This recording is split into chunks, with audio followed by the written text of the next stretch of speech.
Okay, now we're going. So, welcome to CrossFit 101, the foundations course that we do at CrossFit Dynamo.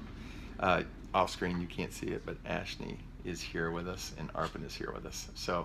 Um, so the first thing that I want to talk about is, what is CrossFit? You have a definition? Do you know what CrossFit is? Your eyes are real big. No? Okay. Well, I can sum it up in like a couple acronyms. First of all, it is constantly varied. Does your mom ever come home and tell you what she did during the day? Is it ever the same? It's like different every day? Never the same. Huh? Never the same. Never the same. So why do you think we constantly vary it every day? You have no idea? Okay. Well, basically, part of it's based on the theory of muscle confusion. I don't ever want your body to like adapt to specific exercises. Okay? Because when you keep doing the same thing over and over, and we're going to talk about adaptation a ton, because really your body is a machine. And if it's not a machine now, I'm going to make it one. But it will adapt to everything that you're doing. So like the guys that are going to the gym, like the one that used to be across the street and all that kind of stuff, they used to do like chest and try Mondays and Wednesdays and back and by Thursdays, right? They always did the same things, and a lot of times they'd do the same rep scheme, and they would wonder why they plateau and they never got any bigger or stronger at anything of that nature.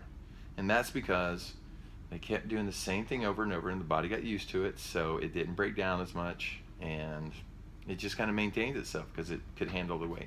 So what we do is constantly vary several different things: loads, time, the type of the parts of the body that we're going to be using.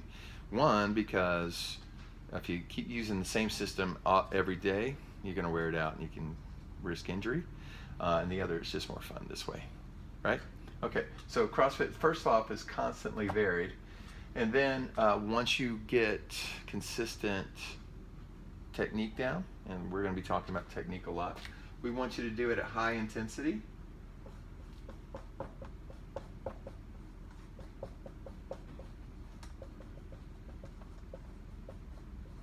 How come we want you to do it at high intensity, you think? You don't know? I know. I'm putting you on the spot, aren't I? Okay. Well, have you ever watched any of those? You're too young for Marlon Perkins and the Mutual of Omaha. Wide World of Animals, right? Like BBC has some Planet Earth type stuff, whatever. Have you ever seen the animals grazing on the Serengeti? Have you ever heard of the continent called Africa? Okay, great. Wildebeests. Does that ring a bell? No. Okay. Zebras? Yes. Okay. Good. You better know zebras. Antelopes grazing. Okay. So anyway, do you ever see any really kind of like overweight animals out there? Not really, unless they're pregnant. That's not really overweight. They are keeping their animalness alive. Okay. Hey, Drew. But they get chased by predators, right? Cheetahs, lions, pumas, bears, oh my, right? So they're always kind of there's always people looking out for them, or they're looking out. They're always alert to their surroundings, and every once in a while they're going to get chased, right? So when you get chased by something, how fast do you run? Really fast. All out, right? Super fast. And that's really intense or high intensity, okay? Because, well, obviously they want to survive. But what it does is when you are active all day and kind of like what we'll call redline, go up to as high as you can lift or run or whatever, it releases certain hormones in the body that keep fat off of you and grow muscles and grow, better mental capacity, strength, all that kind of good stuff. Okay, so that's why we like to do it too.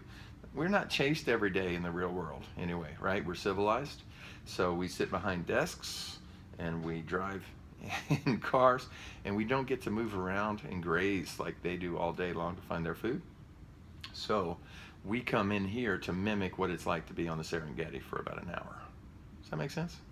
So again, this is going to do some things in our head and also do really good things for our body.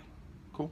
So the last thing that CrossFit is functional fitness.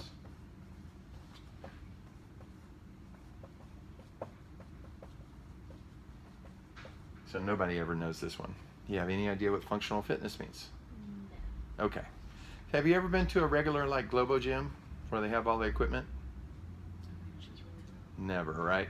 They got machines in there where you kind of like sit in them, and like one of them, like you got to get your hands out here. You like squeeze these two padded things together, right? And sometimes you can do it with your legs, and they got like these little crunch machines, right? Have you ever seen that stuff?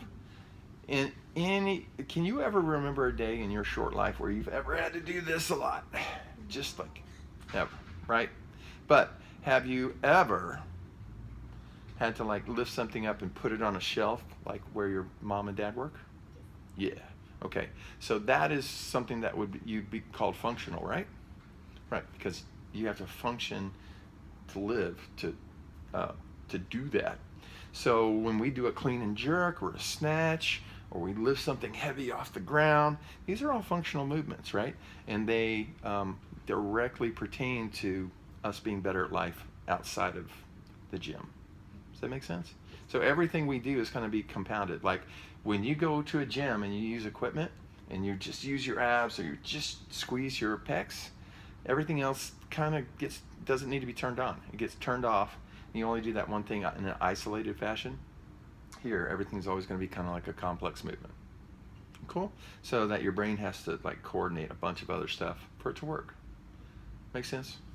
Okay, cool. Any questions about any of this?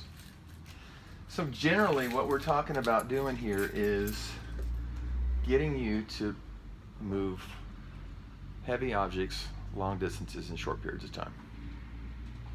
That's it. That's what CrossFit is. Let's see if it will turn off. And it won't turn off.